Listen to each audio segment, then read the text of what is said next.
ভাবছো সকালের তাড়াহুড়ায় কেমন রেসিপি তৈরি করবে?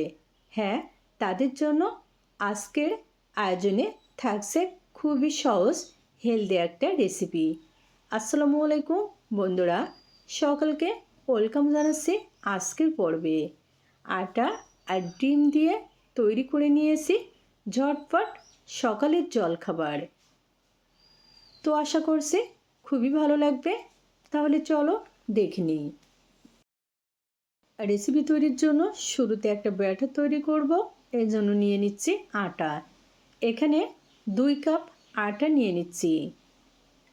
টেস্ট অনুযায়ী লবণ, 1 টেবিল চামচ চিনি। তবে এখানে চিনি অপশনাল, চাইলে দিতে পারো, না চাইলে স্কিপ করতে পারো। তবে দিলে নাস্তাটা বেশি টেস্টি হবে। আর হ্যাঁ বন্ধুরা, এখানে কিন্তু আমি আটা নিয়েছি, তোমরা চাইলে আটার পরিবর্তে ময়দাও নিতে পারো। নিয়ে নিচ্ছি নর্মাল পানি। অল্প করে শুরুতে পানি দিয়ে ভালো করে মিশিয়ে নিচ্ছি। অবশ্যই একটু সময় নিয়ে মিশিয়ে নিব, যেন এর ভিতরে কোনো রকম দলা বা গোটা অংশ না থাকে। ফাইনালি কিন্তু আমার ব্যাটার রেডি। তো বন্ধুরা, এখানে 2 কাপ আটার জন্য পানি লাগছে 2.5 কাপ। এখন তোমাদেরকে এই ব্যাটারের ঘনত্বটা দেখিয়ে দিব। দেখো, খুব বেশি কিন্তু ঘন না, তুলনামূলকভাবে একটু পাতলা। তো তোমরাও এভাবে ব্যাটারটা তৈরি করে নিবে। প্যানে নিয়ে নিচ্ছে 1 টেবিল চামচ সাদা তেল, 1/2 টেবিল চামচ আস্ত জিরা, 1 কাপ পেঁয়াজ কুচি। 2 থেকে 3 মিনিট অর্থাৎ পেঁয়াজ কুচি নরম না হওয়া পর্যন্ত নেড়ে চেড়ে ভেজে নিব। প্রায় ভাজা হয়ে গেছে। এখন নিয়ে নিচ্ছি কাঁচামরিচ কুচি পরিমাণ মতো, 1 টেবিল চামচ টমেটো কুচি, স্বাদ অনুযায়ী লবণ, 1/2 টেবিল চামচ হলুদের গুঁড়া। আজকের নাস্তাটা কিন্তু তৈরি করা একেবারে সহজ। তো তোমরা চাইলে সকালের জলখাবারে রেসিপিটা তৈরি করে দিতে পারো। ছোট থেকে বড় সবাই, পরিবারের সবাই আজকের এই নাস্তাটা খুবই পছন্দ করবে। সবজিগুলো ভাজা ভাজা হয়ে গেছে। এখন নিয়ে নিচ্ছে ডিম 2টি। তবে তোমরা চাইলে কিন্তু এখানে ডিমের পরিমাণটা বাড়িয়ে দিতে পারো। 1 চিমটি লবণ আর 1 চিমটি কালো গোলমরিচের গুঁড়া দিয়ে ডিম সবজির সাথে মিশিয়ে ভেজে নিচ্ছি। প্রায় ভাজা হয়ে গেছে। তো একেবারে শেষ পর্যায়ে নিয়ে নিলাম ধনিয়া পাতা কুচি। অবশ্যই তোমরা এখানে ধনিয়া পাতা কুচি দেওয়ার জন্য চেষ্টা করবে, কারণ ধনিয়া পাতা দিলে কিন্তু নাস্তার স্বাদটা খুবই সুন্দর আসে। ফাইনালি কিন্তু আমার পুর রেডি। তো চুলা থেকে নামিয়ে ঠান্ডা করে নেব। নাস্তা তৈরির সমস্ত কার্যক্রম রেডি।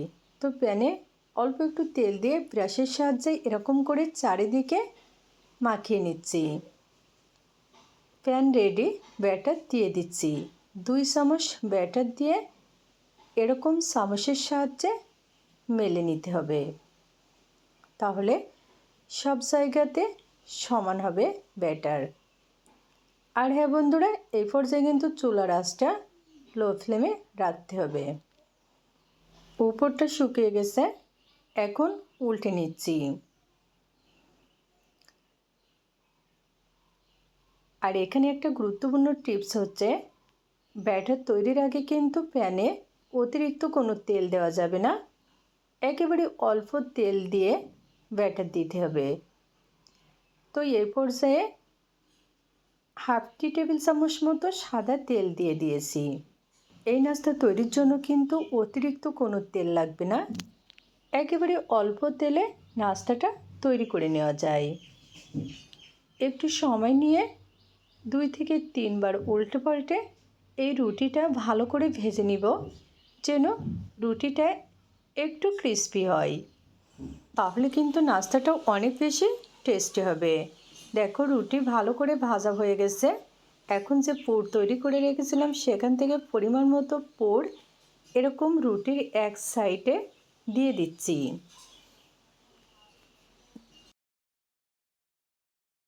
এখন ফোল্ড করে নিচ্ছি।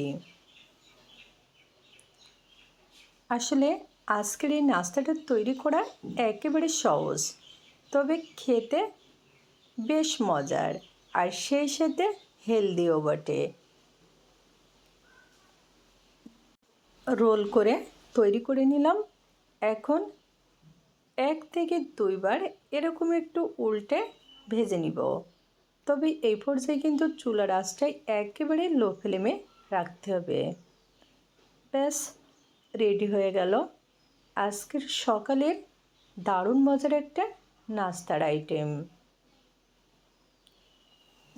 ঘরে থাকা উপকরণ দিয়ে ঝটপট তৈরি করে নিলাম আজকের সকালের জলখাবার। তো তোমাদের কাছে যদি ভালো লাগে অবশ্যই তৈরি করে দেখবে। আজকে আর নয়, অন্য কোনো দিন দেখা হবে অন্য কোনো রেসিপি নিয়ে। খোদা হাফেজ।